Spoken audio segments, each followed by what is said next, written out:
Hola, ¿qué tal? Soy Manuel Ávila y esto es Espiritualidad y Ciencia.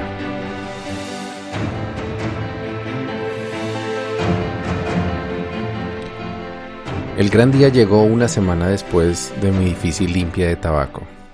El punto de reunión era la casa familiar de los abuelos Uagagua y Siguacinza, al lado de la laguna de Fúquene, cerca de la población del mismo nombre.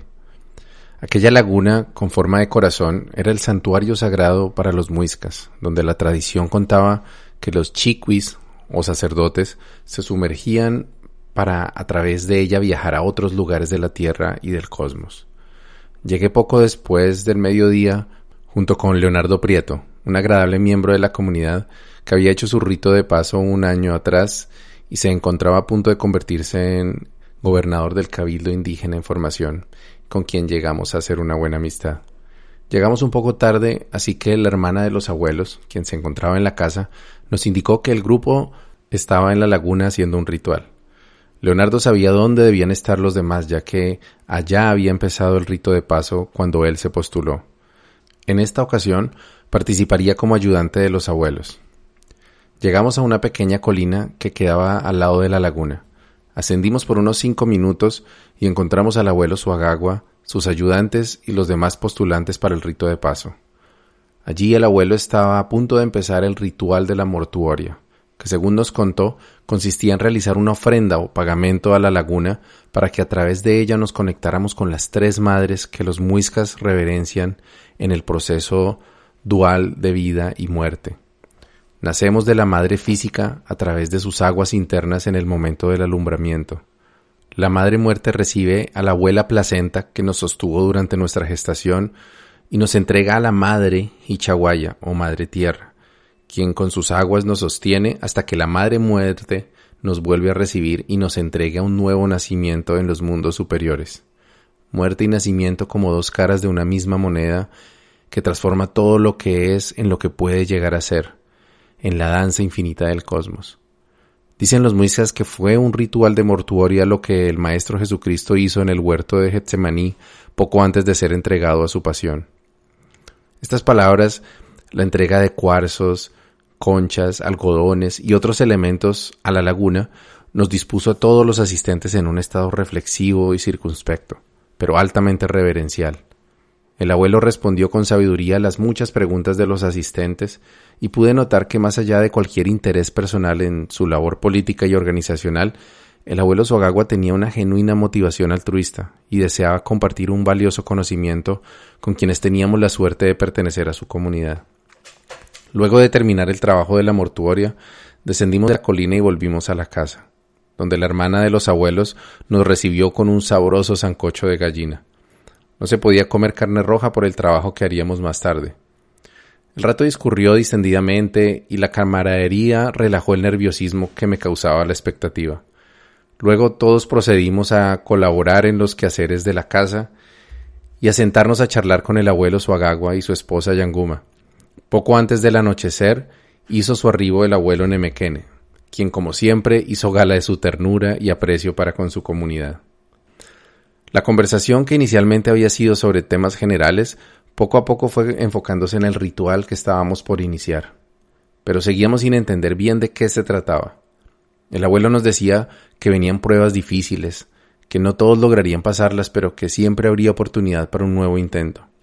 Los abuelos capoteaban cada pregunta sobre las particularidades de la ceremonia y se limitaban a aumentar la expectativa.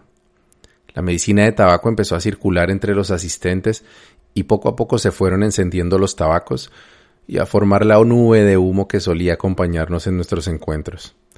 No hubo cena y, según nos hicieron saber, tampoco habría desayuno, ya que formalmente habíamos empezado nuestro ascenso al rito de Ata, la primera iniciación muisca.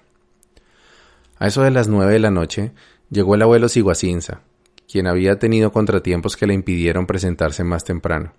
Todos lo saludamos con entusiasmo, pero pude notar que el abuelo se encontraba desarmonizado.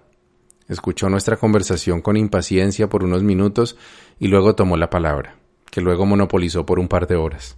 Su intervención, que yo personalmente ansiaba porque imaginaba que se trataría de una de sus inspiradas disertaciones espirituales, Resultó ser una sarta de términos legales, jerga política y minucias administrativas. La idea general de su intervención era que lo que estábamos a punto de hacer no era solamente espiritual, sino eminentemente político. Al recibir el rito de paso, adquiriríamos un compromiso con nuestros ancestros muiscas, con los abuelos y con el proceso sociopolítico de Pueblo-Nación Muisca Chibcha. La inesperada inmersión en el derecho constitucional y el derecho propio, legislación indígena y estatutos de cabildo causó incomodidad en algunos de los asistentes a la ceremonia, particularmente de Santiago Salazar y sus más cercanos amigos, quienes ya habían manifestado antes su desinterés por el componente sociopolítico del proceso muisca.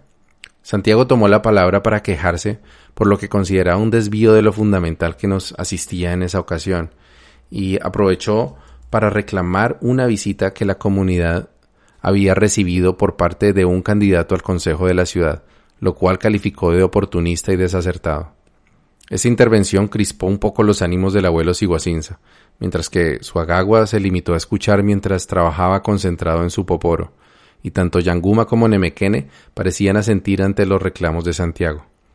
Aún así, la agenda del abuelo Siguacinza siguió su curso y procedió con la lectura de los largos estatutos de Pueblo-Nación Muisca Chibcha. Incluso yo fui invitado a leer parte de ellos.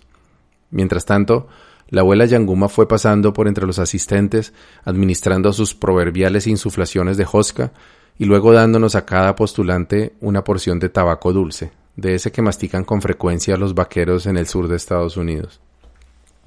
Después de terminar la lectura de los estatutos, los abuelos hicieron pasar unos formatos impresos que los participantes en la ceremonia debíamos diligenciar y firmar. En el documento, básicamente nos comprometíamos a practicar obediencia ante los estatutos que acabábamos de leer, y que por cierto yo había olvidado casi por completo ya, a respetar y acatar la autoridad del Consejo de Mayores de la comunidad, a mantener en confidencialidad los asuntos internos de Pueblo-Nación y a entregar algo a la causa. Esto último era de libre interpretación, así que yo me comprometí a encargarme de los temas relacionados con tecnologías de la información, tanto de la comunidad como de los abuelos, promesas que honré mientras pertenecía a la comunidad. Una vez firmamos los documentos, se cerró la tortuosa sesión de trámite contractual y retomamos nuestra ansiada mambia espiritual. La primera intervención la hizo el abuelo Soagagua, quien dijo: ¿Recuerdan que les dije que el rito de paso es un tema serio y que hay que tener compromiso? Pues bien, la primera prueba para acceder al rito de paso comienza ahora y consiste en que cada postulante debe entregar su cabellera. Las preguntas no tardaron en surgir. ¿Todos? ¿Hasta las mujeres? ¿Todo el cabello o es una parte? ¿Se puede cambiar por alguna otra cosa? Las miradas de desconcierto se cruzaban y yo, que ya me había rapado unos 7 años atrás, ya había decidido que la prueba no me detendría.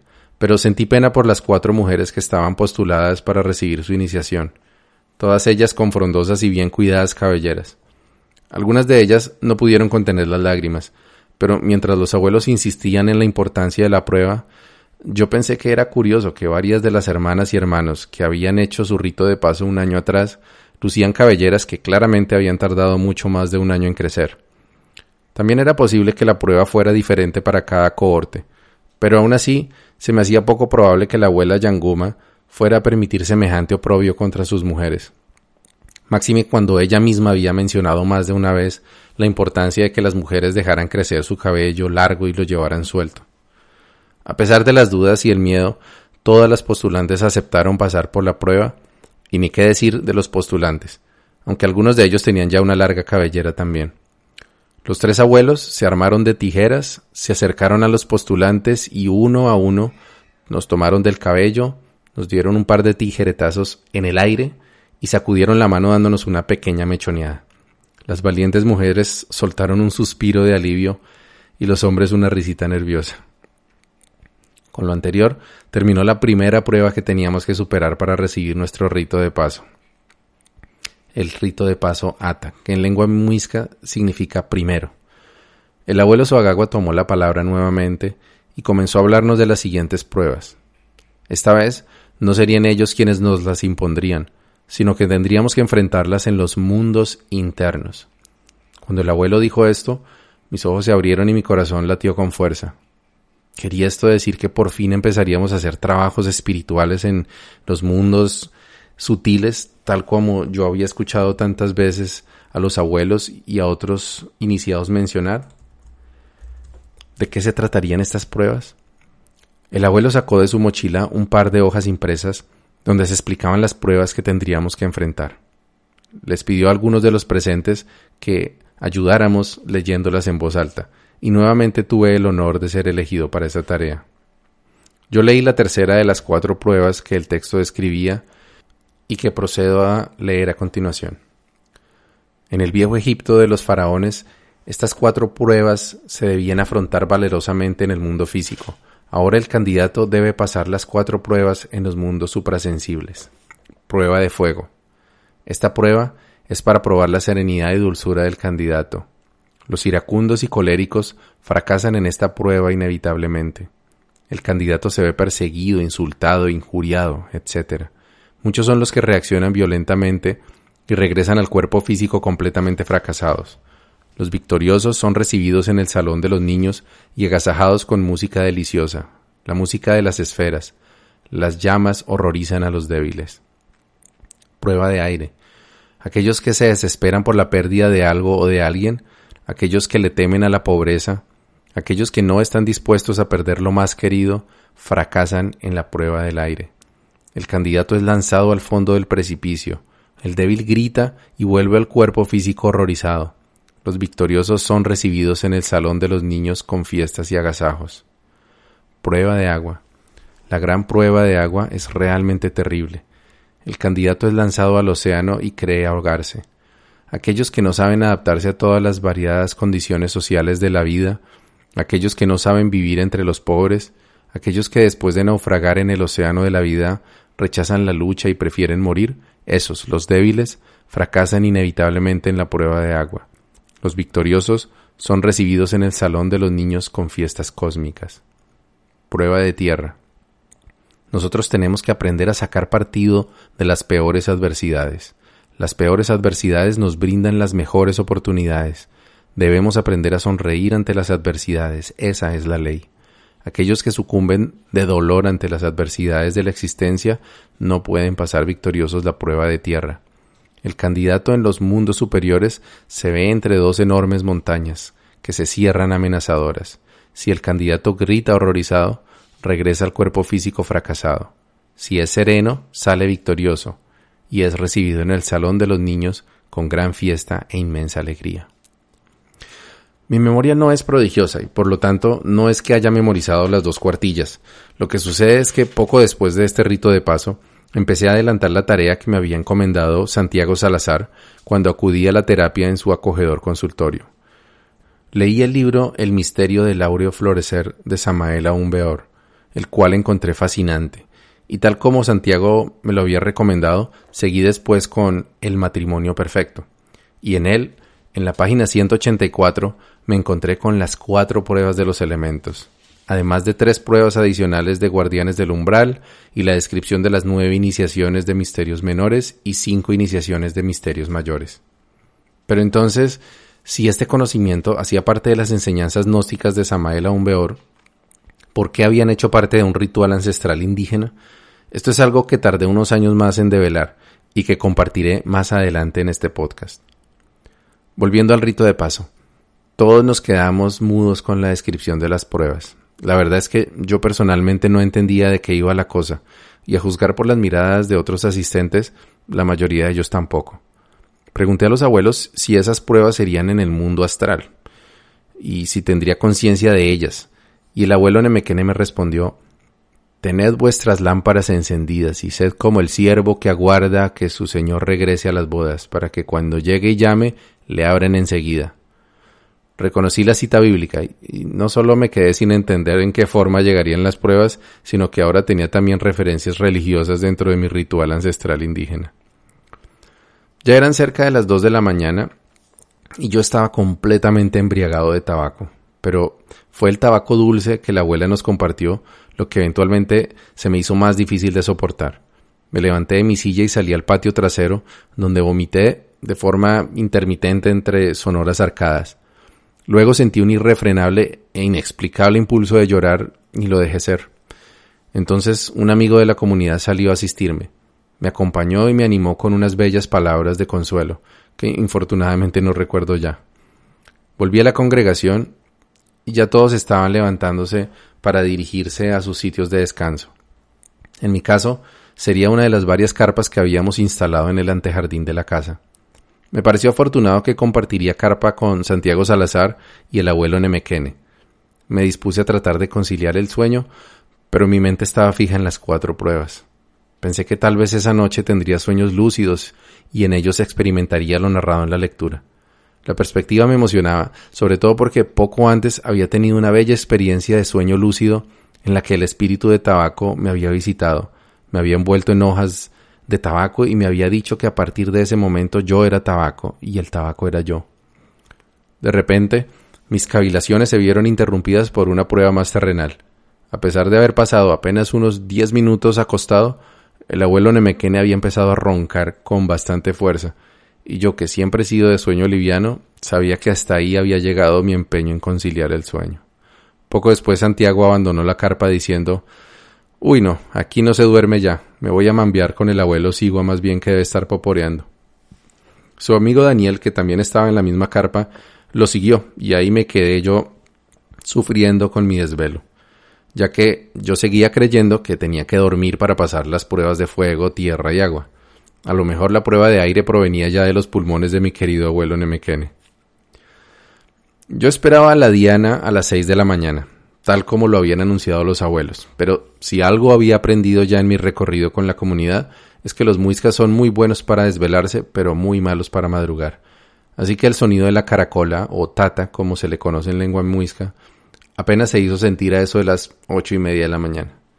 Me encontré solo en la carpa, ya que el abuelo Nemequene, él sí acostumbrado a madrugar, seguro llevaba 2 horas en pie. Supongo que la abuela Yanguma y la hermana de los Ingativa Neusa intercedieron para que no nos mandaran a la montaña con el estómago vacío. Así que nos atendieron con un vaso de agua de panela caliente y pan de trigo blanco. Con eso nos dispusimos al recorrido final hacia nuestro rito de paso, bajo un agradable sol que nos acompañó durante la marcha. Iniciamos el ascenso de una pendiente considerable que iniciaba al otro lado de la carretera. En algunos tramos incluso había que apoyarse con las manos para facilitar la subida.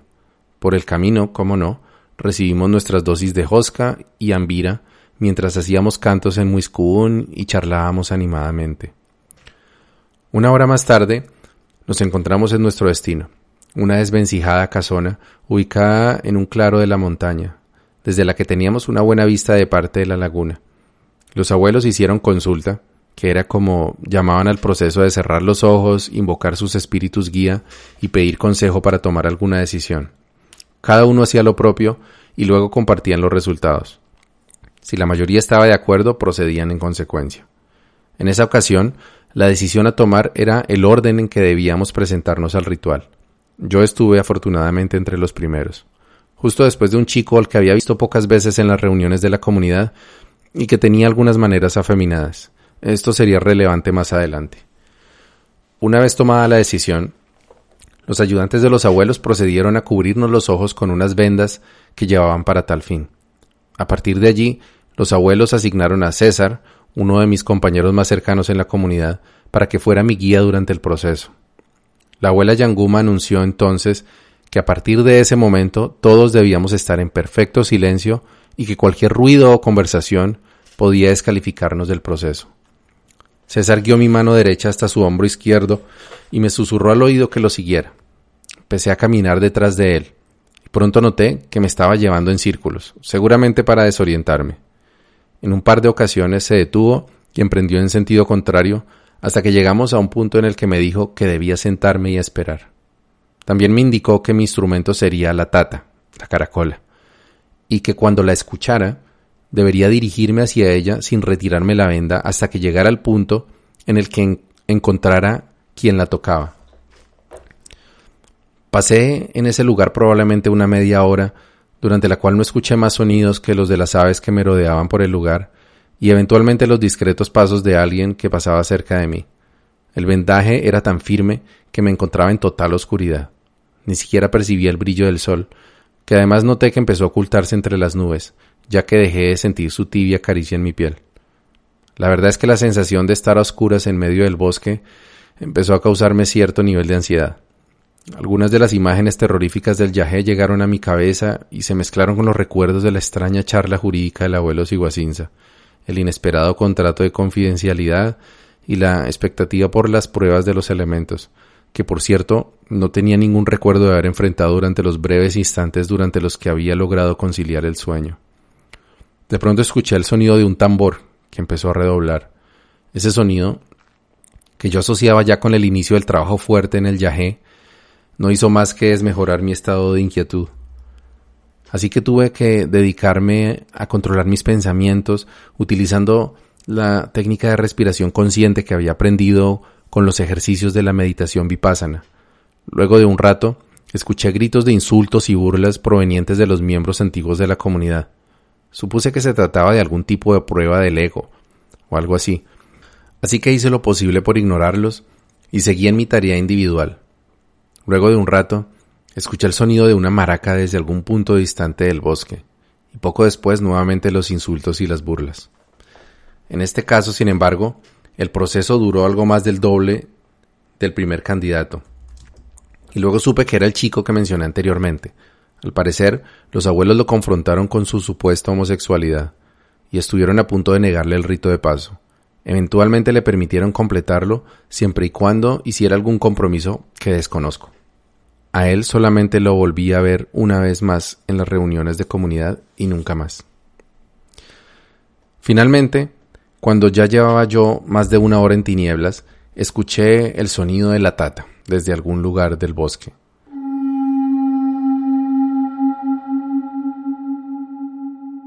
Me levanté como un resorte y procedí a buscar su origen con mis manos al frente y dando pasos lentos pero largos. Noté que quien tocaba la caracola no estaba en una sola posición, sino que se movía, lo cual complicó notablemente el ejercicio. Desde luego sufrí más de una caída y varios encuentros cercanos con árboles y ramas. En un par de ocasiones, César me aló o me empujó para evitar que me hiciera daño. Luego escuché la esperada lluvia de insultos, pero ninguno de ellos llegó a incomodarme en lo más mínimo, porque yo sabía que eran parte de un performance, porque escuchaba la voz actuada de los ayudantes, pero sobre todo porque se cuidaron de usar cosas que de verdad pudieran haberme herido. Incluso alcancé a pensar que debieron haberme dicho cosas como «¿Se cree muy inteligente? Pues todo lo vemos como un prepotente pretencioso que se cree más que los demás». Algo así me hubiera golpeado por dentro. Pero en cambio me gritaban cosas comunes como «Usted no es nadie, usted es débil, qué risa el cieguito». En realidad tuve que contener la risa en un par de ocasiones. Luego escuché una nueva orden: «Busca el bastón de mando». Supuse que estaría cerca del lugar en el que sonaba la caracola y noté que ya no me encontraba en medio de los árboles, sino probablemente en el claro que había visto antes. Así que empecé a moverme con más rapidez y con un inusual estado de conciencia en mis otros sentidos. El murmullo de los ayudantes y los abuelos dibujaba un mapa mental con el que me podía orientar, y el calor del sol, que había vuelto a asomarse entre las nubes, me permitía orientarme para no girar en círculos indefinidamente. Cuando sentí que la tata estaba a unos 3 metros, di un salto hacia el frente y alcancé a tocar el bastón de mando, que era un palo de unos 2 metros adornado con cintas y tejidos. El tiba, o varón, que lo sostenía, trató de correr ante el intempestivo ataque, pero sintiendo hacia dónde se dirigían sus pasos, alargué mi brazo derecho y atrapé con fuerza el bastón. La verdad es que ese salto había sido probablemente innecesario, pero asumiendo que los abuelos estaban juzgando mi nivel de decisión y arrojo, pues me arrojé a mi cometido. En ese momento, los abuelos dejaron salir un emotivo ¡Eje! Luego escuché la voz del abuelo Nemequene, quien me felicitó por haber llegado a mi destino. Me expresó su cariño y respeto y me dio la bienvenida al círculo de los abuelos. Hizo una breve descripción de los méritos que veía en mi postulación y le dijo a los otros abuelos que él recomendaba mi candidatura para el rito de paso. Luego me habló la abuela Yanguma, quien empezó hablándome con su acostumbrado cariño, pero pronto endureció sus palabras y cambió el tono de voz, probablemente advirtiendo en mi rostro la seguridad de su apoyo. Me dijo que todavía me faltaba mucho y que tenía que ser más comprometido con las actividades de la comunidad. Luego dijo que no estaba segura de recomendar mi postulación y la verdad es que yo creí totalmente esas palabras.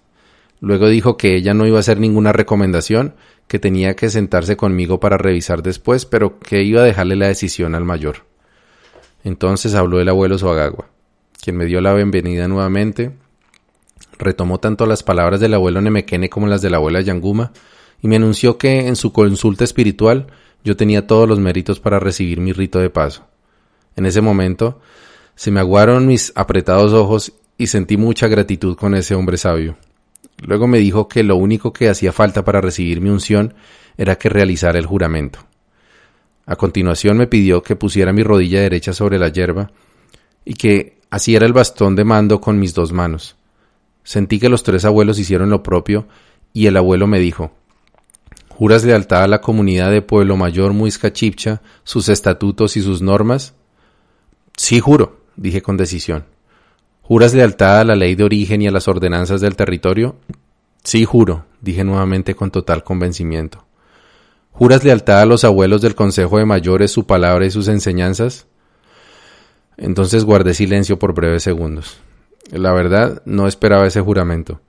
A pesar de mi respeto y admiración por ellos, yo seguía viendo a los abuelos como seres humanos, falibles e imperfectos.